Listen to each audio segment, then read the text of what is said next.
सियासत में जातियों का खेल, जिसे हर बार नकारा जरूर जाता है, लेकिन हर चुनाव में इसकी ताकत निकलकर सबके सामने आती है। राजस्थान में 7 विधानसभा सीटों पर इस बार सियासी घमासान छिड़ चुका है, जिसको लेकर भारतीय जनता पार्टी ने कांग्रेस और तमाम अन्य दलों की नींद उड़ा दी है। क्योंकि इस बार भारतीय जनता पार्टी ने राजस्थान के अंदर अपने दिग्गज अनुभवी नेताओं को उतारकर ऐसी सोशल इंजीनियरिंग सेट कर दी है कि तमाम दल अब हिल चुके हैं। जातिवाद की राजनीति को भले ही कितनी नसीहत क्यों ना दी जाए, लेकिन हर चुनाव में बिना जातिगत गणित के हर चुनाव अधूरा रहता है।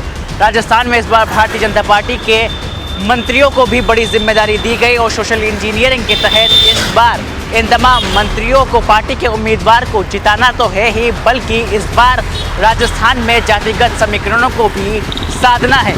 क्या कुछ पूरा माजरा है, आइए हम आपको इस पूरी रिपोर्ट में बताते हैं। देखिए हमारी ये खास रिपोर्ट।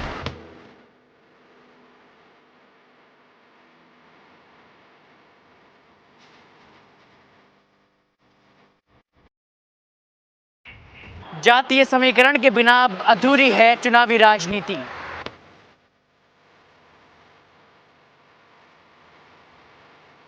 क्या बीजेपी की सोशल इंजीनियरिंग चलेगी?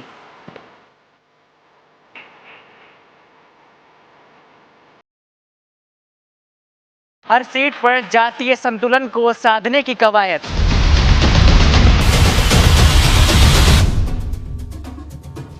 राजस्थान का चुनावी रण सज चुका है और बीजेपी और कांग्रेस ने अपनी कमर कस ली है। ऐसे में राजस्थान में भारतीय जनता पार्टी ने अपने मंत्रियों को भी बड़ी जिम्मेदारी सौंप डाली है।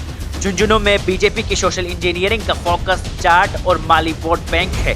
खाद्य मंत्री सुमित गोदारा और सामाजिक न्याय मंत्री अविनाश गहलोत को जिम्मेदारी दी गई है। गोदारा पश्चिमी राजस्थान के सबसे बड़े जाट नेताओं में माने जाते हैं, जबकि अविनाश गहलोत माली समाज का प्रभावी चेहरा है। यहाँ जाट बेल्ट का दबदबा है और माली वर्ग के वोट निर्णायक साबित होते हैं। बीजेपी इन समीकरणों से कांग्रेस को पटखनी देने की तैयारी में है।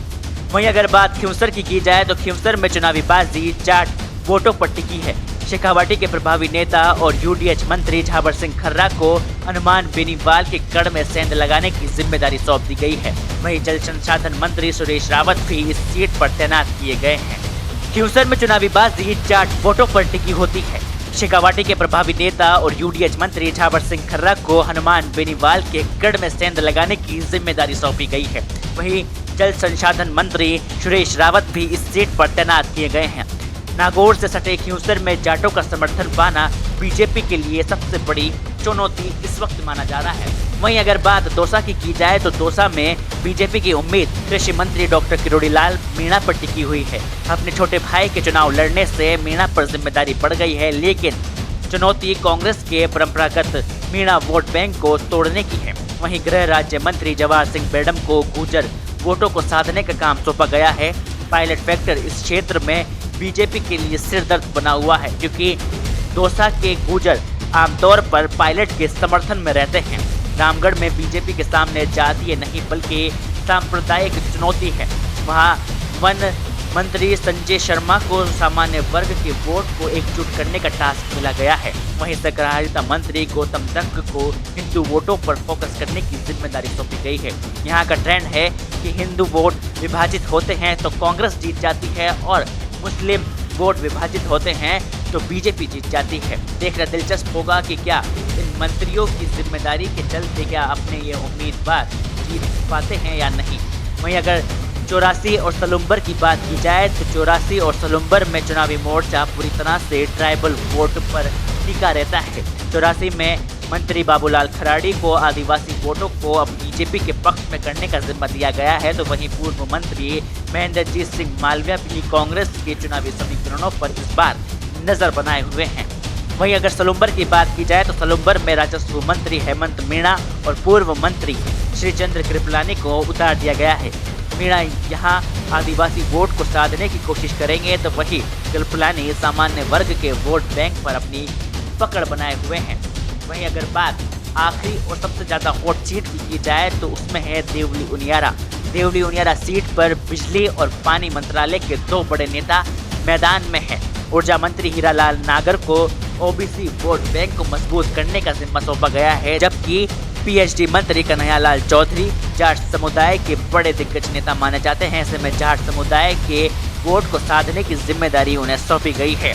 दोनों ही नेता स्थानीय सियासत की नब्ज को बखूबी समझते हैं, जिससे बीजेपी को इस सीट पर बढ़त दिलाने की कोशिश साफ है। राजस्थान में इतना जरूर तय है कि राजस्थान में छिड़े इस सियासी घमासान के अंदर बीजेपी इस बार नब्ज टटोलने का काम भी करेगी। देखना दिलचस्प होगा कि भारतीय जनता पार्टी छिड़े हुए राजस्थान के सियासी घमासान को लेकर किस तरह से अपने सोशल इंजीनियरिंग के तहत मंत्रियों को जिस तरह से साधने की कोशिश की है और उन मंत्रियों को जो जिम्मेदारी दी गई है उसमें क्या राजस्थान की 7 विधानसभा सीटों पर छिड़े सियासी महासंग्राम में बीजेपी अपने उम्मीदवारों को विधानसभा तक की सीढ़ियां चढ़वा पाती है या नहीं। इस बार राजस्थान में किसकी किस्मत पलटेगी और किसका वोट इस बार राजस्थान में किसी और की तरफ पलटेगा, यह देखना दिलचस्प होगा। कैमरा पर्सन योगेंद्र सिंह के साथ राहुल जांगीर, जयपुर।